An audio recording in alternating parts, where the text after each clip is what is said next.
Hello, everybody. My name is Thomas Owens, aka the Rich Loser, or I service as the spirit of the rich loser. We're really all the rich losers.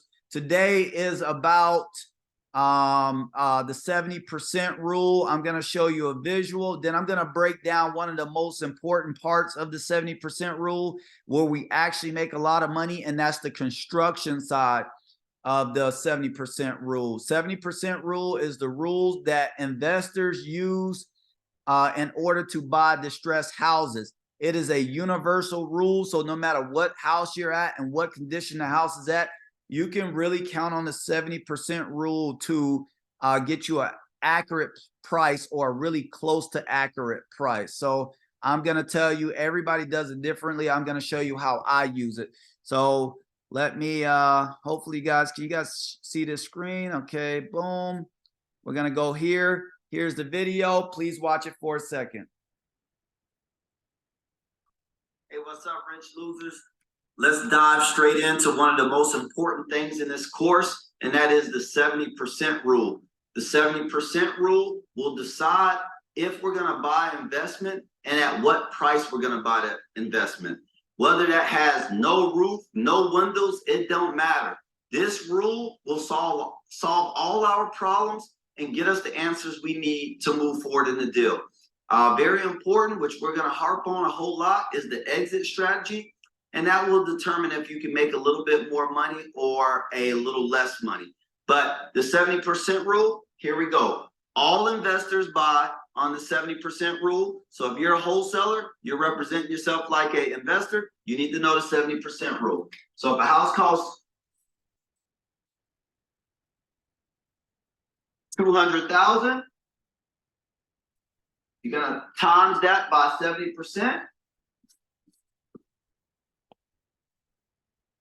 which is 140K. If that house was in perfect condition, we would stop there. That would be good enough. However, no house is good enough. No house is in perfect condition, or else we wouldn't be buying it. If the house is in perfect condition, they would be selling it through a realtor on the market. Okay, so now we need to take out the repairs.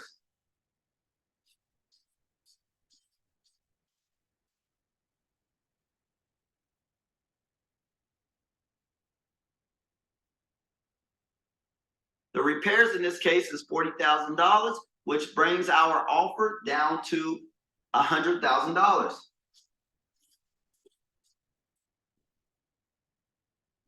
All right. Now, this would be our offer if we were the investor. This would be our max offer if we were the investor. Well, in this case, we're not the investor. We're the wholesalers, and we would like to make a minimum 10K on the deal.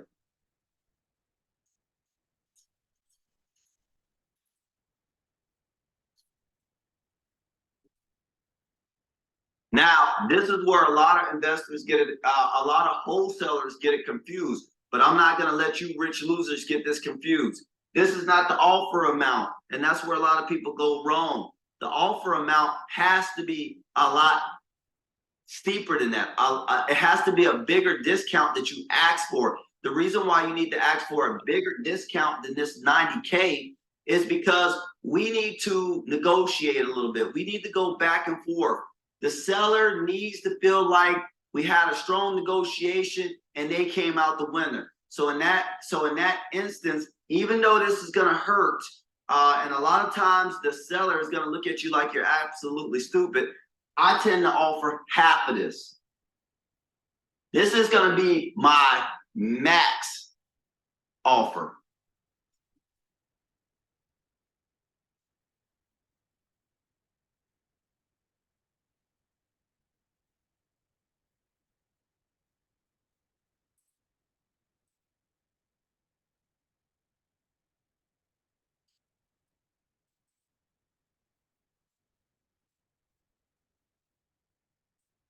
Now, some people will relate this to car sales. I was in the car sale business. I hate car sales. However, this is a necessary evil. This is a necessary step that we have to take in order to lock us in at the 90. A lot of times you go straight for the 90, they commit, a couple of days later they have seller's remorse, and you never hear from them again. We want to get that adversity. We want to kind of go back and forth. We want to negotiate, and we want the seller to get that gratitude, that feeling that they won an argument. Okay, so I'm gonna start at 50,000. They're gonna say, Thomas, are you stupid? Of course, I know it's a ridiculous offer, so I'm not gonna jump out of my seat and run out of the house. I'm not gonna sweat bullets. I'm gonna say, hey, this is where I'm at. Where are you at? And they're gonna say something crazy like, you know, I was thinking 130, and I'm gonna be like, listen, dude, we're very far away. We need to get closer.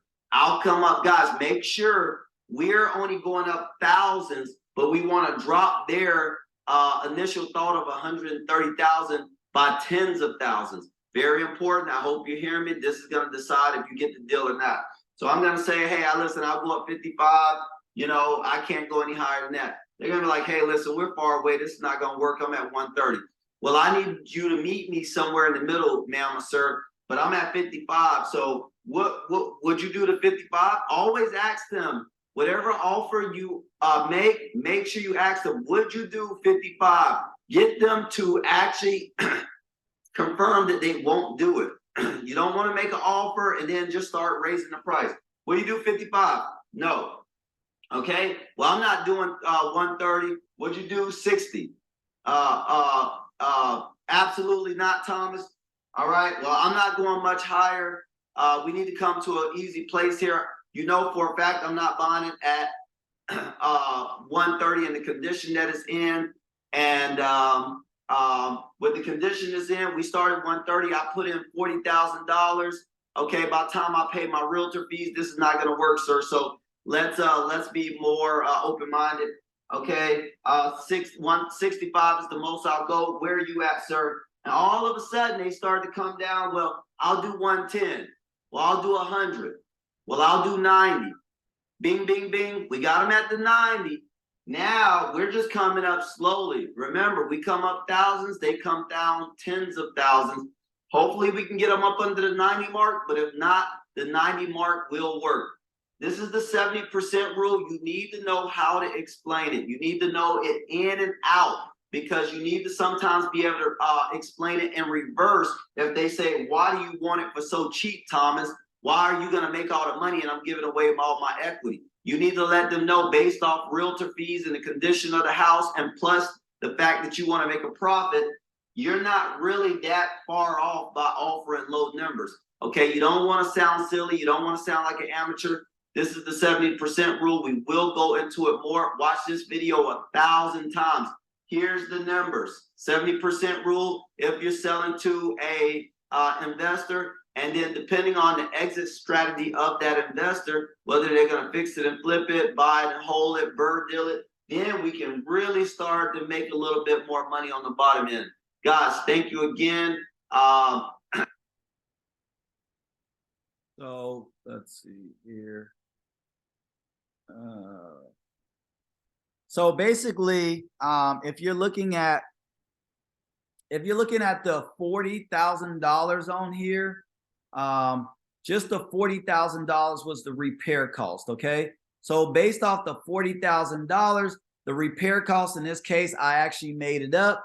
I actually made up the $40,000 in this case, but it's a lot of margin in that $40,000, because that $40,000, and I'm gonna get off this screen real quick. On that $40,000 that you saw, that was the repair cost. That $40,000 has a lot of juice in it, meaning I quoted them at a retail, at a regular consumer remodel cost. So as if a regular person picked up and called a bunch of contractors, that's the price I gave them. However, my real cost is a investor slash a contractor price. So that 40 maybe really only is like 15,000. So I really want to harp on that, because, you know, if a roof is, you know, for a regular person, 15,000, but for me it's 9,000, right? That's $6,000 extra I earned, right? So when they start haggling with the price, I already know I have a lot of cushion. not just that minimum bid I did. Okay. So again, the flooring, I'm gonna charge them $450 per square foot to lay it. All right. I might charge them $350 per towel. But when I go to Lowe's, I get a contractor price because I have a contractor price to purchase towel. All right. When I get the towel laid, I can get that same towel laid for $2 per square foot, where on that bid it's marked at I'm quoting them at a $4 $4 a square foot. All right. For painting the interior and exterior house, that could easily be $10,000 for someone. Most likely, I'm only going to pay $5,000. So not only did I do the 70% rule, where I was buying 70% on the dollar, all right, that's a savings. Not only did I take out my assignment fee of $10,000, that was a saving, but what this lesson is about is the markup in the construction prices. All right. So again, somebody gets them, they get their whole house rewired. Let's say that house was made in 1967. That means it has cast iron piping and aluminum wiring. Well, cast iron piping to regular people could be like $27,000. Whereas I can get cast iron piping changed out for roughly $10,000, $12,000. That's a big margin. To rewire somebody's house could be another $25,000. I can get somebody to rewire a whole house, you know, for about $7,000. So again, very important on this particular subject. You did see the 70% rule. You did see where we do get the savings from, but the most important part is you need to know construction prices. Now, in one of our next training, I will go line for line what an average price of construction is, all right? And then what we should get it at as an investor. But it's very key that you not just wait to the next class, but if you're taking notes right now, that you go to Google, that you go to YouTube and type in typical repair costs for a residential owner. Then you do the same thing, Google typical prices for an investor, typical prices for a contractor. All right. So everybody get their special prices. We're quoting them off of regular residential owners. So there's a lot of markup. So even when we're going back and forth, 90, 50, 90, 50, more than likely, what they will never know is that I'm going to save a lot of money on that construction price. So guys, that's it. Again, these are short sessions. It's just made for you to really just take notes, listen to the language, figure out the secrets. This is not stuff that I just go online and say. Sometimes it's inappropriate to say it online, but it's very appropriate that we could say it on this type of platform because these are industry secrets. So thank you guys for coming out. I'm about to stop the recording and then let's see if we got any questions.